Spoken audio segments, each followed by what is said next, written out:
Good afternoon students. आज आपल्या सप्टेंबरच्या सिरीज मधलं हे 7वं लेक्चर आहे. कितवं लेक्चर आहे? 7वं लेक्चर आहे. रीडिंग सिरीज मधला हा 7वं लेक्चर आहे. ओके, आता आजचा उच्चार आहे ना मित्रांनो, आपल्याला कोणता शिकायचा? ईचा उच्चार शिकायचा. डबल ई असेल तर उच्चार काय करतात? डबल ई असेल ना तर मोठा ईचा उच्चार करतात मित्रांनो. ओके, काल आपण फक्त ईचा उच्चार शिकलो, जो ए होत होता. आज डबल ईचा उच्चार शिकायचा आहे, जो मोठा ई होईल. ओके, फॉर एक्झाम्पल इथे वर्ड्स दिलेले मित्रांनो, काही वर्ड्स मी तुम्हाला एक्सप्लेन करून सांगतो आणि काही वर्ड्स तुम्ही प्रॅक्टिस करा. पहिलाच वर्ड आहे बघा मित्रांनो, deep. D double E P. Okay, D. डीचा मराठीमध्ये काय लिहिणार आपण? ड. डीचा मराठीमध्ये काय झाला? ड. डबल ईचा काय लिहायचा आहे मित्रांनो? ई प्लस मोठा ई आणि प्लस पीचा काय लिहिणार? प. ओके, डीचा ड परत लिहिला, डबल ई ची वेलांटी आणि प. काय मी नाव झालं मित्रांनो? ते डीप. काय नाव झालं ते? डीप. डबल ई असेल शब्दामध्ये तर त्याचा उच्चार काय करणार आपण? डीप असा करणार. ओके, नेक्स्ट वर्ड आहे seed. S double E D. यसचा काय होणार मित्रांनो? स. डबल ईचा काय होणार?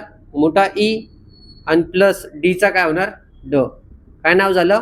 यसचा स लिहिला, ईचं मोठ्या ईचं काम काय असतं? वेलांटी, मोठी वेलांटी. ओके, सो सी ड. ओके, काही काही मित्र काही काही स्टुडंट असे पण लिहितात सीड. ओके, पण शब्द असा सीडचा असा बनतो प्रोनाउन्सिएशन नुसार, उच्चारानुसार. दुसरा वर्ड मित्रांनो, जोड शब्द घेतो एखादा, street. Yes T R double E T. काय नाव आहे? स्ट्रीट. आता ते बनायचं कसं? यस आणि टी दोघं व्यंजन शेजारी असतील तर मी काय सांगितलंय? जोडायचे. दोघं व्यंजन शेजारी असतील तर काय करायचे? जोडायचे.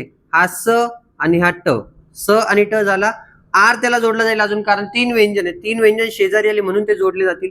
हे तिघं व्यंजन शेजारी आली. यस लिहिला, टी लिहिला आणि आर. का? कारण तिघं व्यंजन आहे, तिघं व्यंजन शेजारी आले ते जोडले जातात. दोघं व्यंजन शेजारी असतील तरी ते जोडले जातात. ओके, सो आपण हे जोडले. डबल ई चा मोठा ई लिहिला आणि टीचा परत ट लिहिला. टीचा त लिहू नका मित्रांनो, टीचा त होत नाही, टीचा टच होतो इंग्लिशमध्ये. मराठीमध्ये त होतो. ओके, यस, स चा यस, टीचा टी, आर चा र, डबल ईचा मोठी ई आणि टी. ओके, आता हा शब्द लिहिणार कसा?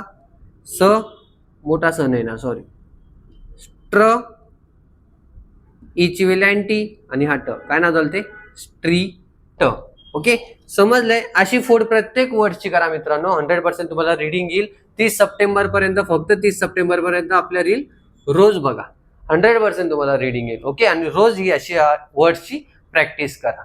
ओके, काही अडलं तर मला व्हॉट्सअप करा. Okay, have